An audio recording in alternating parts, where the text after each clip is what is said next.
మన ఎక్స్పీరియన్సెస్ ఇవే హెల్ప్ అవుతాయి. దానికి తోడు ఇంతకుముందు మన డిఓ మేడం చెప్పినట్టు, ఉన్న సార్ చెప్పినట్టు, అందరిలో కూడా ఈ ఏజ్ లోనే టాలెంట్ ఉంటుంది. చదవడం ఒకటి అది కాదు, చాలా ఆర్ట్స్ ఉన్నాయి, చాలా సైంటిఫిక్ గా చాలా మంది మనం అంటారు ఆల్బర్ట్ ఐన్స్టీన్ కానీ ఇంకా మిగతా చాలా మంది స్కూల్లో బాగా పర్ఫామ్ చేయలేకపోయినా కూడా వాళ్ళ టాలెంట్, వాళ్ళ ఆలోచన శక్తి ఎంత గొప్పదంటే వాళ్ళు ప్రపంచ మేధావులైనవి. కాబట్టి ఎప్పుడైనా థింకింగ్ ప్రాసెస్ అనేది ఎప్పుడు స్టాప్ చేయొద్దు. మన థింకింగ్ ప్రాసెస్, మనకు వస్తున్న ఆలోచనలు ఇతరులతో పంచుకోవాలి. తర్వాత మన కోసమే కాకుండా నేను ఇప్పుడు మీరందరూ కూడా ఫ్యూచర్ జనరేషన్, ఫ్యూచర్ ఇండియా, మీ అందరికి నేను రిక్వెస్ట్ చేసేది ఏంటంటే మన ఎర్త్ పైన చాలా ప్లాస్టిక్ కానీ తర్వాత చాలా రకాల పొల్యూటెంట్స్ కానీ అన్నీ నడుస్తున్నాయి. ఇంకా రానున్న ఫ్యూచర్ లో ఫర్ ఎగ్జాంపుల్ ఇప్పుడు ఢిల్లీలో ఆల్మోస్ట్ 300 times ఎక్కువ ఎయిర్ క్వాలిటీ ఇండెక్స్ ఉంది. అదే వేరే ఫారిన్ కంట్రీస్ లో జస్ట్ ఇప్పుడు ఫర్ ఎగ్జాంపుల్ అమెరికాలో 12 ఉంటే మన దగ్గర 300 ఉంది ఢిల్లీలో. అంటే you are just passing through the smoke. అంత డేంజరస్ కండిషన్స్ లో ఢిల్లీ అంటే మన క్యాపిటల్ సిటీ. సో అంత మన ఫ్యూచర్ జనరేషన్ కి ఆక్సిజన్ అనేది కూడా కొనుక్కోవాల్సిన పరిస్థితి వస్తుందేమో ఒక్కోసారి అనిపిస్తుంది. So but all these can be stop with your thoughts, with your inputs and with your efforts. ఎట్లా అంటే మీరు ప్రతిదీ కూడా ఎర్త్ కి హాని జరగకుండా చేసే ఇన్నోవేషన్స్ వైపు మీరు ఆలోచన పెట్టాలని నేను కోరుకుంటున్నాను. Always think about biodegradable things. ఏదైనా బయోడిగ్రేడ్ చేస్తున్నామా, భూమిలో కలిసిపోతుందా, పర్యావరణాన్ని కాపాడుతున్నామా అన్న ఆలోచనతోటి మీరు ఇన్నోవేషన్స్ చేయాలని నేను మిమ్మల్ని I will call all of you young scientist. So మీరందరూ కూడా అట్లాంటి ఇన్నోవేషన్స్ వైపు మొగ్గు చూపాలని కోరుకుంటున్నాను. నేను మీ అందరికి తెలుసు ఏపీజే అబ్దుల్ కలాం గారు కూడా ఇట్లానే గవర్నమెంట్ స్కూల్లో ఒక చిన్న ఊరి నుంచి వచ్చినాడు. It is all the thought process. చదవడం ఏదైనా సరే చదువుతూ ఉండాలి, not just your books.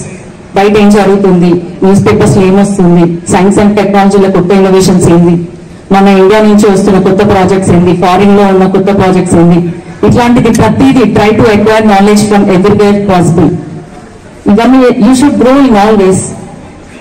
Only పుస్తకాలు చదివి 4 గోడల మధ్యలోనే చదువుకుందాము, 4 గోడల మధ్యలోనే ఫస్ట్ ర్యాంక్ వచ్చినామా చాలు అన్న ఆలోచన రాకుండా మనం అన్ని విధాలుగా మనము జనరల్ నాలెడ్జ్ పెంచుకోవాలి, బయట ఏం జరుగుతుందో పెంచుకోవాలి, హ్యుమానిటీతో ఉండాలి.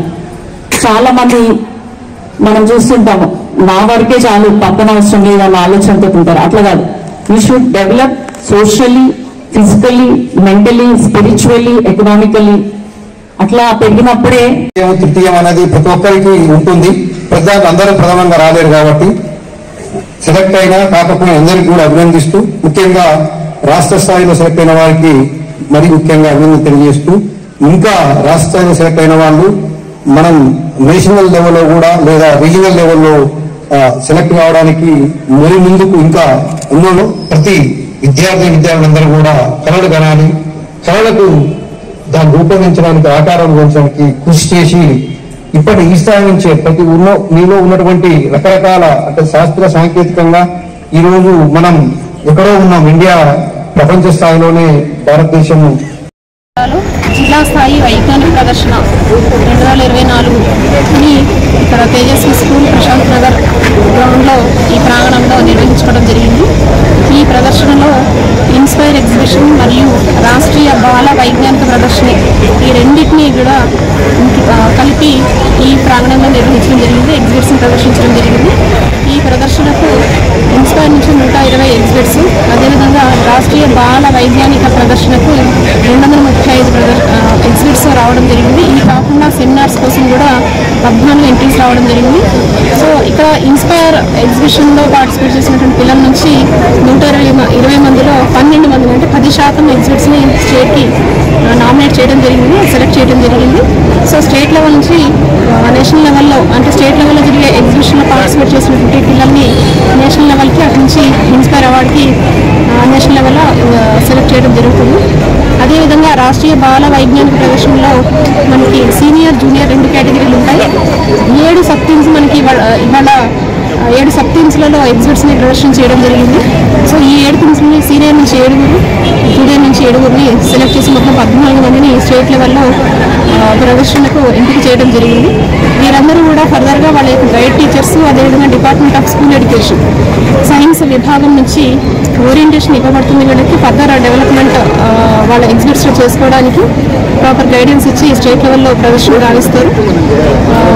ఈ కార్యక్రమానికి జిల్లా స్థాయి నుంచి 20 టీంలు మనము ఫామ్ చేసుకోవడం జరిగింది. జడ్జిమెంటల్ కమిటీ అయితేనేమి, ఇన్విటేషన్ కమిటీ అయితేనేమి, రిసెప్షన్ అయితేనేమి, అదేవిధంగా ఫుడ్ అండ్ హెల్త్, శానిటేషన్, ఇట్లా వేరియస్ కమిటీస్ని మనము డ్రాఫ్ట్ చేసుకొని ఆ కమిటీ యొక్క సహాయ సహకారాలతో ఈరోజు 28వ తారీఖు నుంచి ఈ రోజు వరకు ఈ ప్రదర్శనని ప్రదర్శించడం జరిగింది. సో చాలామంది పిల్లలు మనకి 14 మండలాల నుంచి కూడా పిల్లలు, దాదాపు 5,000 మంది పిల్లలు ఈ ప్రదర్శనని తిలకించి వారి యొక్క విజ్ఞానాన్ని పెంపొందించుకోవడం జరిగింది. తర్వాత ఇక్కడ ఈ కల్చరల్ ఈవెంట్స్ కూడా కండక్ట్ చేయడం జరిగింది. దీంతో పాటు సెమినార్స్ కూడా కండక్ట్ చేయడం జరిగింది. ఇక్కడ టీచర్స్తో, పిల్లలతో పాటు టీచర్స్ కూడా సెమినార్స్ రూపంలో వాళ్ళకి అవకాశం కల్పించడం జరిగింది. అంటే కొన్ని ఎగ్జిబిట్స్ రూపంలో ప్రదర్శించినటువంటి విషయాలు మనకి డిస్కషన్స్ ద్వారా, అదేవిధంగా సెమినార్స్ ద్వారా కూడా ప్రజెంట్ చేసే అవకాశము ఈ రాష్ట్రీయ బాల వైజ్ఞానిక ప్రదర్శనలో ఇన్స్పైర్లో అవకాశం ఉంటుంది. కాబట్టి ఆ రకంగా కూడా ఎంట్రీస్ రావడం జరిగింది. సో మొత్తంగా విజయవంతంగా ఈ 3 రోజులు కార్యక్రమం అనేది నిర్వహించుకొని పూర్తి చేసుకోవడం జరిగింది. సక్సెస్ చేసినందుకు గాను ముఖ్యంగా సహకరించిన డిఎస్ఓ గారికి, ముందు నడిపించిన డిఎస్ఓ గారికి, అట్లే సహకరించినటువంటి ప్రధాన ఉపాధ్యాయ మిత్రులకి, ఉపాధ్యాయ మిత్రులకి అందరికీ కూడా నమస్తులు, ధన్యవాదాలు చెప్తున్నాను. వచ్చిన వాళ్ళకి పార్టిసిపేట్ చేసిన వాళ్ళకి కూడా శుభాశిస్తున్నాను.